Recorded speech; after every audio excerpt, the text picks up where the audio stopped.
வங்கக்கடலில் உருவான காற்றழுத்த தாழ்வு பகுதி வலுவடைந்துள்ளதாக வானிலை ஆய்வு மையம் தெரிவித்துள்ளதை நாம் அண்மை செய்தியாக பார்த்துக் கொண்டிருக்கின்றோம். தென்கிழக்கு வங்கக்கடலில் காற்றழுத்த தாழ்வு பகுதி உருவாகும் என்றும் இது 2 நாள்களில் வலுவடையக்கூடும் என சென்னை வானிலை ஆய்வு மையம் தெரிவித்திருந்தது. இந்நிலையில் வங்கக்கடலில் இன்று காலை உருவான காற்றழுத்த தாழ்வு நிலை ஆழ்ந்த தாழ்வு பகுதியாக வலுப்பெற்றுள்ளதை நாம் அண்மை செய்தியாக பார்த்துக் கொண்டிருக்கின்றோம். வடகிழக்கு பருவமழை தொடங்கியுள்ள நிலையில் தமிழகத்தின் பல்வேறு மாவட்டங்களில் கனமழை பெய்து வரும் நிலையில் வங்கக்கடலில் காற்றழுத்த தாழ்வு பகுதி வலுவடைந்துள்ளதை அண்மை செய்தியாக பார்த்துக் கொண்டிருக்கின்றோம். காற்றழுத்த தாழ்வு பகுதி உருவான 3 மணி நேரத்தில் ஆழ்ந்த காற்றழுத்த தாழ்வு பகுதியாக மாறியுள்ளதாகவும் தெரிவிக்கப்பட்டுள்ளது.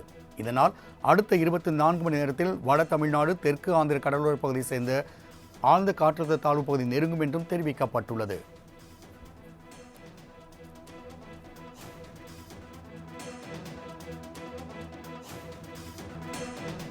மழை தொடர்பான ஒரு அண்மை செய்தியை பார்த்துக் கொண்டிருக்கின்றோம். வடகிழக்கு பருவமழை தொடங்கியுள்ள நிலையில் முன்னெச்சரிக்கை நடவடிக்கைகள் தொடர்பாக முதலமைச்சர் மு க ஸ்டாலின் ஆலோசனை மேற்கொண்டு வருவதை அண்மை செய்தியாக பார்த்துக் கொண்டிருக்கின்றோம். கூடுதல் விவரங்களை செய்தியாளர் செலினா வழங்க கேட்கலாம். செலினா,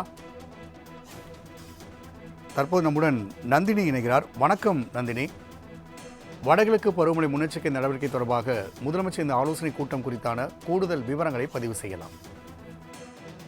வணக்கம் ராம்குமார். தமிழகத்தில் வடகிழக்கு பருவமழை தீவிரமடைந்து வரக்கூடிய நிலையில் வடகிழக்கு பருவமழைக்காக மேற்கொள்ளப்பட்டுள்ள முன்னேற்பாடுகள் தொடர்பாக சென்னை தலைமைச் செயலகத்தில் அதிகாரிகளுடன் முதலமைச்சர் ஆலோசனை மேற்கொண்டு வருகிறார். இந்த ஆலோசனை கூட்டத்தில் தலைமைச் செயலாளர், அதேபோன்று வருவாய் மற்றும் பேரிடர் மேலாண்மை துறை செயலாளர், நகராட்சி நிர்வாகத்துறை முதன்மை செயலாளர், சென்னை மாநகராட்சி ஆணையர் உள்ளிட்ட உயர் அதிகாரிகள் பங்கேற்றிருக்கிறார்கள். குறிப்பாக தமிழகம் முழுவதிலும் மட்டுமல்லாமல் சென்னையிலும் கடந்த சில நாட்களாகவே தொடர்ச்சியாக மழை பெய்து வருகிறது. இந்த நிலையில் மழைநீர் தேங்காமல் இருக்க மேற்கொள்ள வேண்டிய முன்னேற்பாடு பணிகள், அதே போன்று நோய் பரவாமல் இருப்பதற்காக மேற்கொள்ள வேண்டிய முன்னேற்பாடு பணிகள், அதே போன்று பொதுமக்களை பாதுகாப்பான இடங்களில் தங்க வைக்க மேற்கொள்ள வேண்டிய பணிகள் உள்ளிட்டவை குறித்து தமிழ்நாடு முதலமைச்சர் தற்போது ஆலோசனை மேற்கொண்டு வருகிறார்.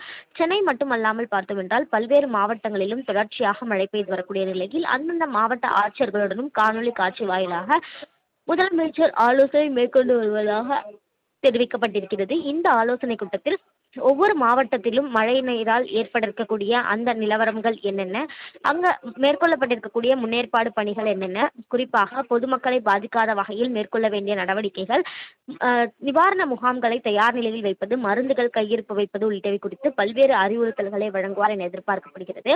இந்த ஆலோசனை கூட்டத்திற்கு பிறகாக பல்வேறு அறிவுறுத்தல்களும் மாவட்ட நிர்வாகத்திற்கு முதலமைச்சரால் வழங்கப்பட உள்ளது குறிப்பிடத்தக்கது. நந்தினி, தகவலுக்கு நன்றி.